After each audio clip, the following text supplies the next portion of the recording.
My name is Darcy. I live in a house with my husband, Carlos, and our daughter, Nikki. Carlos and I met in college and became close friends. I studied design, and he studied law. We both joined the same club. After college, I got a job at a design firm, which I really enjoyed. Carlos and I dated for a while, then got married when we were in our early 20s. When I got pregnant with Nikki, I kept working until she was born. But after she arrived, I decided to stay home and take care of her.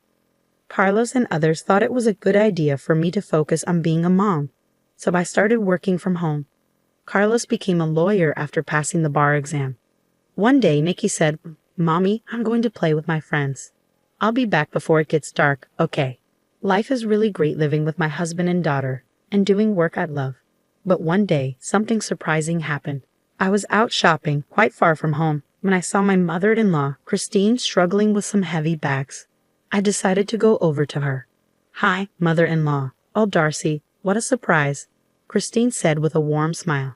It had been a while since we last saw each other, so I was happy to see her and suggested, "How about we have some tea together?" "I'd love to, but I'm in a rush," she replied. "Oh, I understand. No worries. Let's plan to catch up over tea next time. But let me help you with these bags at least. They look really heavy," I offered. After a bit of convincing, I managed to load her bags into the back seat of my car. They were quite heavy, and carrying 2 of them would have been a challenge. "Thank you and sorry," Christine said with a smile. It made me feel better that being a bit assertive was okay. Plus, there was something I wanted to talk to her about. As we drove to her home, we chatted about various things. Since it takes about 3 hours and 30 minutes to get to our in-laws' place, we can't visit often. But we always make sure to visit for New Year celebrations, so I know the way well. "Wasn't it hard for you to carry all of this by yourself?" I asked, finally bringing up something that had been on my mind. During the drive, I noticed that one of the bags my mother-in-law was carrying had groceries, while the other had daily essentials and cosmetic items that seemed more suited for a younger person rather than her usual style. "Well, they're just things I needed. I ended up getting quite a bit," she said, looking a bit down. I didn't push for more information and continued driving us to her home. "Darcy, thank you so much for your help. You've been a lifesaver. You can drop me off here. I'll manage to take them from the entrance," Christine said gratefully. "You don't have to do that," I replied. As my mother-in-law opened the door, I placed the bags by the entrance. Suddenly, a sharp voice cut through the air. "About time you got back, mother-in-law," said my sister-in-law, Katie. She seemed taken aback to see me, and her words faltered. I was equally surprised to see Katie, and I found myself unable to move. My mother-in-law looked flustered as she tried to gauge the situation. "Hey, Katie, it's been a while. How have you been?" I said, attempting to ease the tension. Yeah, it's been a bit," Katie replied. I returned her smile and observed her closely. She seemed a bit disheveled, like she had just woken up. Holding her phone, she appeared a bit distracted. Her interrupted sentence left me feeling a bit suspicious. "I'm sorry for dropping in unexpectedly. I saw mother-in-law struggling with the bags while I was shopping nearby. So I decided to help out," I explained. "I see. I just got back from work this morning. I'm a bit of a mess. Sorry about that. Thanks for helping, mother-in-law. I'll take it from here," Katie said hastily, grabbing the bags and heading inside. In a gentle tone, I asked my mother-in-law, "Is everything okay living with Katie and the family?" She simply smiled and nodded. "Thank you for asking, Darcy. I'm doing fine. I'm sorry I can't offer you tea." "Don't worry about it. It was nice catching up. I'll come visit again," I reassured her, deciding not to push further. But I couldn't shake off the feeling about what I had just seen. Originally, my mother-in-law was supposed to live with us, but after my father-in-law passed away over a decade ago, my brother-in-law, Brett, had said, "We'll stay in the family home and take care of Mom." Even Carlos, my husband, had been concerned at first. I felt uneasy about the situation, so I decided to bring it up, but it didn't go well. Carlos is really busy with work, isn't he? And his days off are unpredictable. I work nearby, and Katie's parents are close too, but still, my mother-in-law reassured me. "Don't worry. I caused a lot of trouble when I was younger, and I haven't done much for Mom. I want to repay her." Okay, considering what was said, Carlos couldn't really argue. So with my mother-in-law's agreement, my brother-in-law and his wife ended up moving into her house. Today, I talked to Carlos about what happened. Really? That's concerning. I'm a bit worried now. Maybe we should give Brett a call, Carlos suggested, sensing my unease. After listening to my concerns, Carlos decided to call Brett. Hey, Brett, it's Carlos. How's everything going? Carlos greeted him. Hey, Carlos, everything's good, Brett replied. After some small talk, Carlos steered the conversation toward the topic at hand. These calls usually ended up with Brett talking about how great things were between him and Katie, and this one was no different. Glad to hear things are going well for you, Carlos said politely. Yeah, we're planning an extended vacation next week. Is Mom coming along? Brett inquired. Well, Mom actually said it's fine if it's just the two of us, Carlos responded. Carlos and I exchanged glances. It wasn't unexpected considering my mother-in-law's nature, but we did notice Brett pause for a moment. In that case, why don't we have Mom stay with us while you're away? Carlos proposed. What? Brett sounded surprised at Carlos's suggestion. I glanced at Carlos, who gave me a reassuring smile before continuing. We haven't seen Mom in a while, and I think Nikki will be thrilled. I'll reach out to Mom. So it's settled, Carlos stated firmly. Hey, hold on. Carlos interrupted before Brett could respond further. He took a deep breath, his expression serious as he looked at me. This was a chance for us to delve deeper into the situation with my mother-in-law. After that, Carlos quickly finalized the arrangements with Brett. I coordinated with my mother-in-law, and she agreed to stay with us for about a week. Granny's coming today, Nikki exclaimed excitedly. Yes, it's going to be fun, I replied. Nikki adores her grandmother, so she was thrilled about her visit. A few days later, my mother-in-law arrived with only a few belongings. As soon as she stepped in, she seemed relieved and bowed her head. I'm sorry for imposing for a whole week, she said. No need to apologize. We're glad to have you here. Nikki has been looking forward to it, so please make yourself comfortable, I reassured her. And so we spent a week together with my mother-in-law. However, I couldn't shake off the unease I felt about her behavior from the very beginning. Before her arrival, I had cleaned up the home office I usually work in to make space for her. When I showed her the room, she immediately said, "Oh, you've set up such a nice room for me. I feel guilty. I'd be fine with just a corner. Don't worry about it. Please feel free to use the room. I only use it for work anyway," I insisted, but she still seemed apologetic. With the kids off school, I had planned to make lunch for the three of us when my mother-in-law surprised me by saying, "Let me cook. Can I use the fridge?" Despite my insistence that she should relax, she kept insisting on doing household chores. Eventually, I managed to convince her to unwind in the living room while Nikki kept her company. Throughout the day, she would make comments like, "Oh, don't trouble yourself with snacks for me. I'm not worth it," or "I'm fine with whatever leftovers there are. Cold food is enough for me," as if she was an outsider rather than family. It was hard to see her belittling herself like this when she used to be much more lively. When Carlos came home and saw my mother-in-law chatting with Nikki, I filled him in on her behavior. "I understand. Thanks for telling me. I wish she would see her own worth more. Let's keep an eye on her. It's only the first day, right?" As it got late and we were getting ready for bed, my mother-in-law surprised us again by saying, "I guess I'll use this spot for a bit," referring to the basement floor as a place to sleep. "Mom?" Carlos was speechless. I calmly said, "Mother-in-law, please consider this your room until you leave.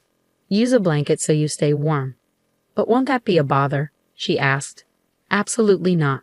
We want you to feel comfortable and enjoy your time here," I said earnestly, looking her straight in the eye. Her behavior hinted at the kind of life she'd been living with her own family. When I smiled warmly at her, my mother-in-law's eyes welled up with tears, and she finally broke down. "It's been 10 years since I've slept in such a warm place. Thank you." The revelation hit me hard, and Carlos's voice dropped several notches, filled with disbelief. "Mom, tell us the truth. Are things okay with Brett and the others? How's life really been?" My mother-in-law let out a nervous chuckle before answering. "Well, okay might be pushing it, but I have to manage, right? I mean, if they kicked me out, I wouldn't know what to do at my age." Slowly, she started to open up about the harsh reality of her life. It was far worse than we had imagined. She was doing all the housework in that house. Whenever Katie wasn't happy, she'd get yelled at. All the shopping duties fell on my mother-in-law's shoulders. She was even covering most of the living expenses. It became clear that her son-in-law and his wife had ulterior motives when they suggested living together, mainly to exploit my mother-in-law's finances. My mother-in-law would only eat after Brett and Katie were done, usually in the unheated basement, leaving her freezing during the winter months. "It's been a while since I've had a meal like today," she confessed tearfully. "I've always been alone, you know," she revealed. "What? Are you serious?" I was shocked by her revelation. It turned out that my mother-in-law wanted to sleep in the basement because it had become the norm for her in her previous home. Carlos and I were speechless. Initially, when Brett and Katie moved in, they were kind to her. At first, my mother-in-law was happy and thought it was a good idea to live with them. However, as the years passed, their behavior changed drastically. In the beginning, Katie used to cook and Brett would help with other chores. "I'm so tired, Brett. You work so hard. Let me take care of things today. You should rest," Katie would say. "Really? Thanks, Mom," Brett would reply. That was probably the beginning. "I'm really tired today," my mother-in-law would say. "Oh, sorry, Katie, I have plans with the neighbors today," Katie would reply. "What? You're prioritizing them over me?" Katie would retort. "Oh, I apologize." "That's selfish of me," my mother-in-law would say. "No, that's not it. Don't worry. I'll prepare dinner when I get back," Katie would assure her. "This is my room, and this is Brett's room," my mother-in-law would assert. Gradually, Brett and Katie started to manipulate and exploit my mother-in-law more and more. Eventually, she found herself shouldering almost all of the household chores and contributing financially as well. At first, my mother-in-law used what used to be my father-in-law's study as her room. It was a well-equipped space with a bed and other furnishings, and she was happy to have such a cherished space as her own. However, even the study wasn't safe from Katie's interference. One day, Katie suggested, "Let's renovate this old study." "Hold on, Katie, this was my husband's beloved study. Can we please leave it as it is?" my mother-in-law pleaded. "I'm just thinking about your comfort," Katie would insist. "Why are you making me out to be the bad guy?" my mother-in-law would question. "I'm sorry, but I prefer it the way it is, really," she would say. "This room is outdated. It's worthless with all this junk," Katie would argue. Then, intentionally, Katie reached for a piece of glasswork, a music box made of glass, a favorite of my late father-in-law. He bought it during a trip they took together, and it held sentimental value. But Katie deliberately dropped it. "Oops, my mistake. I didn't mean to," Katie would say. "Oh no, the glass is shattered everywhere. It's so dangerous. What a shame to keep this room the same, especially with all this junk. Please don't touch anything else," my mother-in-law would plead. "Who do you think you're talking to? Fine, I'll leave the study alone. But from now on, you handle everything in the house. And with all this junk, it's too risky for you to sleep here. You should sleep in the basement." "Any objections?" Katie would demand. In the end, my mother-in-law reluctantly agreed and had to sleep in the basement. I felt like I was going to faint hearing all these shocking stories. At the same time, I was furious with myself for not noticing sooner. "I'm so sorry, Mom. How did I not see any of this?" I asked, feeling guilty. "Don't blame yourself. I was hiding it too. Isn't it awful?" My mother-in-law replied sadly. The reason we never noticed was also because of a scheme by my brother-in-law and his wife. They only gave my mother-in-law a room when relatives visited, but it was empty, no bed, no furniture, and if she dared to speak up, they threatened to destroy her study. They only acted nice when other people were around. We didn't see what was happening because of that. If my mother-in-law and I hadn't bumped into each other that day, this might have continued even longer. The thought sent chills down my spine. "I always wanted to talk to you about this, but that study and that house are full of memories with my husband," my mother-in-law said tearfully. Tears streamed down her face, and I couldn't hold back my own. Our dear mother-in-law had endured this for over a decade. I couldn't even imagine how hard it must have been for her. How could her own family do this? They're heartless, I exclaimed, pulling her into a tight hug. "Darcy, I need to step out for a moment," my mother-in-law said, her voice trembling with emotion. After we cried together, Carlos gently rubbed my back and spoke softly. "Don't worry, Darcy and Mom. I'll take care of this. Please look after Mom, Darcy." I nodded silently. "Got it. Leave Mom to me, Carlos." I hugged our worried mother-in-law again, soothing her with gentle strokes on her back. Then I turned to Carlos and said firmly, Go teach those awful people a lesson. Absolutely, Carlos chuckled and nodded, then left the house. Later he called to say he wouldn't be back until tomorrow evening. I shared the news with my mother-in-law, and we all drank warm milk, trying to lift the mood with some good stories. Nikki, who had heard the commotion, looked concerned and joined us. I wanted to replace at least some of the bad memories. Usually, I'd remind Nikki not to stay up late, but since tomorrow was a day off, the three of us enjoyed chatting until we were content. All right, that's enough for today, mother-in-law. How about joining us for some shopping tomorrow? We can buy whatever you want and eat delicious food. There's a cute dessert place that Nikki loves. Let's have a relaxing day, just the three of us, I suggested. At my words, my mother-in-law's eyes filled with tears again. She nodded slowly, repeating thank you over and over. That night, we set up an air mattress in the living room and slept closely together, with my mother-in-law in the middle. The next morning, she greeted us with the same smile she used to have when my father-in-law was alive. Good morning, she exclaimed. And just as promised, we all had a fun shopping day. In the evening, we received a message from Carlos saying he had returned home. So we headed back as well. Before going inside, I had one more thing to say to my mother-in-law. Mother-in-law, we're on your side. Whatever is hurting you, feel free to share it with us. We'll always be here for you. And I'm on Granny's side too, I reassured her. She nodded silently in response. Welcome home. Sorry for leaving the house to you. Carlos greeted us with a warm smile. We're back. Everything okay? I asked. Yeah, no issues here, Carlos replied. I had Nikki and my mother-in-law wait in my home office while I walked into the living room. My eyes widened when I saw my brother-in-law and his wife sitting on the floor, their hands trembling slightly on their knees. They greeted me in a soft voice, their faces filled with apprehension. What's going on? My confusion was evident on my face as I turned to Carlos. Still smiling, he said, I haven't taken any action yet. His use of yet made me tense up, anticipating something significant. To get straight to the point, starting today, Mom will be living with us, Carlos announced. I felt relieved to hear those words. Carlos continued speaking, and as he did, I nodded in agreement. So, Brett, do you fully understand the impact of your actions on Mom? And you too, Katie, do you realize what you've put someone else's mother through in her own home? I can't say it's entirely your fault. We didn't notice it either. But you need to take responsibility for your actions. After all, you're supposed to be mature adults, Carlos spoke passionately. It was the first time I had seen the usually gentle and calm Carlos so angry. I usually prefer not to bring work matters into our home. But this time, I'm speaking as Miss Christine's attorney, not just as family, Carlos continued. His tone was firm but controlled. My brother-in-law and his wife responded meekly, yes.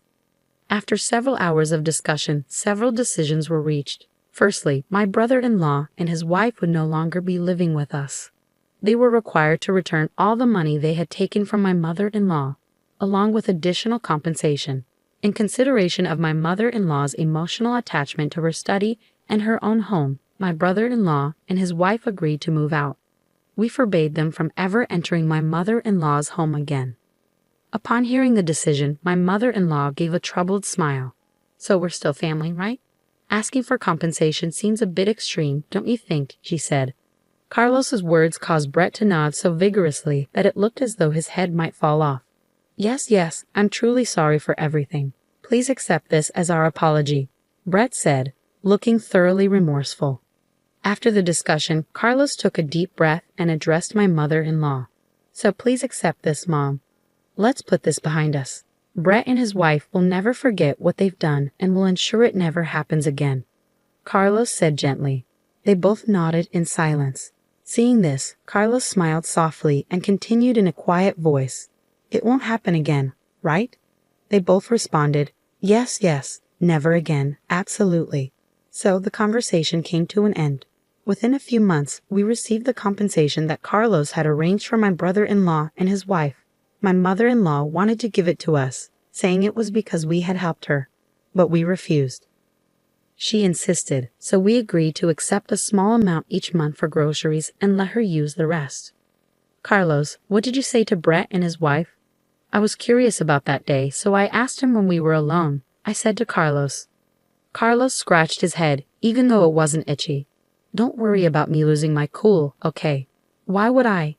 You stood up for your mom, and they regretted what they did, I replied. Actually, Carlos had contacted Brett immediately after hearing what had happened. It's rare for me to get angry, but when I do, people say I'm pretty intimidating. I think I really scared them when I called, Carlos said. He told me where he was right away. Although a bit distant, he drove straight to the destination. Upon arriving, he'd immediately confronted the two. I couldn't just let it slide, especially because he's my brother, and I trusted him with Mom. I didn't know all the details, but judging by how scared they both looked, Carlos must have been really intimidating when he was angry, I thought. As they left, they bowed deeply, saying, "We're truly sorry." Well, mother-in-law seems happy, and so does Nikki. I'm happy too. Thank you for standing up for us, Carlos. I'll keep doing my best for our family, even after everything. It's reassuring to know we can still be a happy family. I said, grateful for my reliable husband and for my mother-in-law, who chose to lean on us. From now on, I'm determined to make up for the hardships by being a devoted daughter-in-law and doing my best in every way.